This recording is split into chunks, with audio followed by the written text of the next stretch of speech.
Someone asked me last week why their glow up was not sticking, and I want you to actually sit with this question for a second before I tell you what I told her, because I think most of us are asking it about ourselves right now without realizing it. Skin routine? Perfect. Posture? Practice daily. Confidence exercises? Done every single morning. Hydration? Sleep? The lymphatic massage? All of it. And still something felt off. Still felt like she was performing a version of herself, rather than becoming her. The kind of off you cannot quite name, but that shows up the second you stop trying, and your face just settles back into something tired, something guarded, something that does not match the work you have clearly been putting in. This is the part nobody talks about, and I think it is because it does not feel like a beauty topic at all, even though it is arguably the most important one. So I asked her one question that had nothing to do with skincare, nothing to do with routines, nothing to do with anything you could buy or apply. Who are you spending the most time with right now? Not who do you love, not who would you call in an emergency. Just, practically, in actual hours, who occupies the most space in your week. And she went quiet in a way that told me everything before she even answered, because the answer was 3 people who had been making small comments about her sudden interest in herself for weeks. Nothing dramatic. Nothing she could point to and call cruel. Just enough to make her shrink a little every single time she tried to grow. In a way so subtle, she had genuinely never connected it to why her glow-up kept stalling right before it became permanent. Here is something nobody puts in a skincare video. You can fix your face and still look tired if the people around you are exhausting you. You can perfect your posture and still look smaller than you are if you are constantly around people who need you to stay small. This is not a metaphor, it is biology. Chronic low-grade social stress, the kind that comes from being around people who criticize, compete, or quietly compare, keeps cortisol elevated in a way that shows up directly on your face. Inflammation, tension held in the jaw. A baseline expression that reads as guarded, no matter how good your skin looks. Your environment is not separate from your glow-up. It is the soil it is trying to grow in. I want to actually explain the mechanism here, because once you see it, you cannot unsee it in your own face. Cortisol, when chronically elevated, does several specific things to your skin and your presentation that no product can fully counteract. It breaks down collagen production over time, which means the very structure that keeps your face looking lifted and defined is being quietly degraded by stress your skincare routine has no way of touching. It increases inflammation, which shows up as puffiness, redness, and the kind of dullness that makes people reach for brighter highlighters instead of asking why their skin stopped looking lit from within. And it disrupts deep sleep, which is the only window in which your skin actually repairs itself at a cellular level. So a person can be doing everything correctly at the surface, cleansing properly, moisturizing consistently, even taking their supplements, and still look tired because the actual repair process happening at night is being interrupted by a nervous system that never fully powers down. That nervous system does not power down around people who make you brace. There is a specific kind of person who will compliment your effort while subtly undermining your progress. You've been working out a lot lately, said with a tone that is not quite a compliment. Wow, you actually did your makeup today, delivered like an observation about something unusual.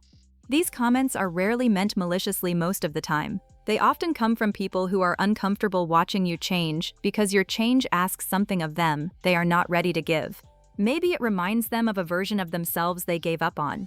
Maybe your effort makes their lack of effort feel more visible by comparison, even though you never said a word about them. But intention does not change the biological cost. Your nervous system registers these moments as threat, however small. And that registration adds up across weeks and months into a baseline tension that no serum touches. And here is the part that makes this so difficult to identify in real time. These interactions rarely feel like an attack in the moment. They feel like nothing. A slightly off comment you brush past. A joke that lands a little wrong but you laugh anyway, because making it a big deal would feel disproportionate. The damage of this kind of relationship is never in one moment.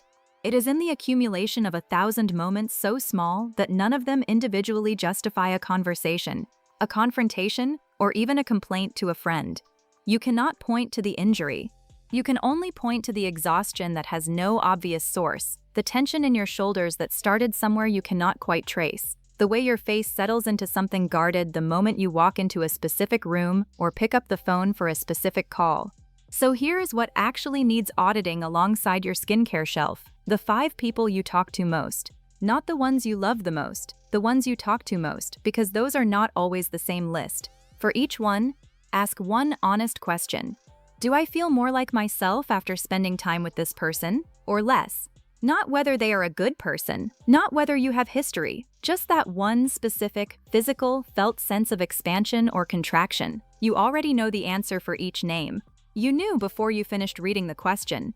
Notice where in your body you felt the answer arrive. For some people, it lands in your chest, a kind of opening.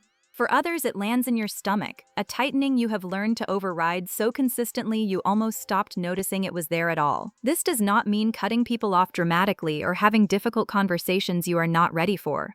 It rarely needs to be that dramatic, and treating it that way often creates more stress than the relationship itself was causing. It means something quieter and more sustainable, reducing frequency with people who consistently leave you smaller. Increasing frequency with people who leave you feeling like more of yourself, even if that list is shorter than you would like it to be right now. Glow-ups that last are rarely the result of willpower alone. They are the result of an environment that makes the new version of you feel normal instead of remarkable, safe instead of risky.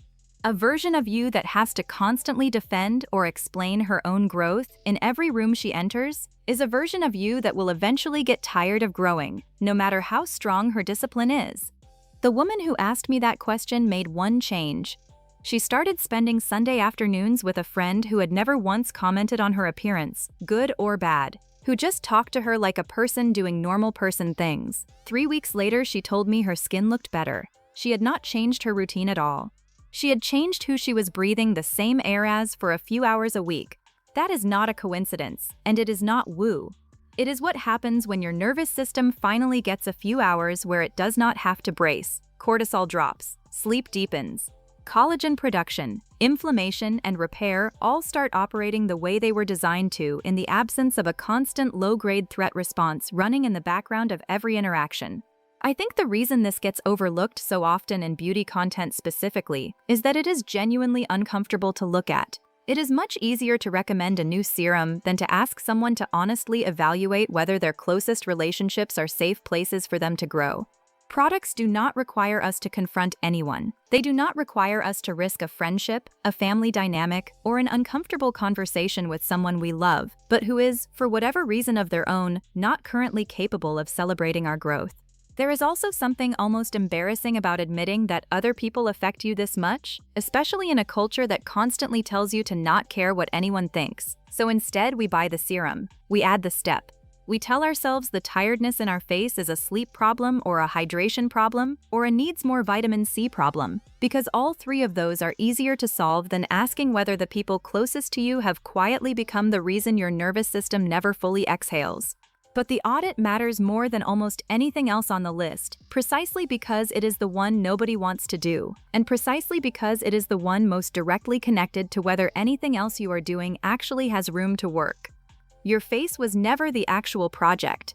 It was always going to follow whatever your nervous system believed was safe to display. Fix what your body is bracing against, and the face does something products alone never quite manage. It rests.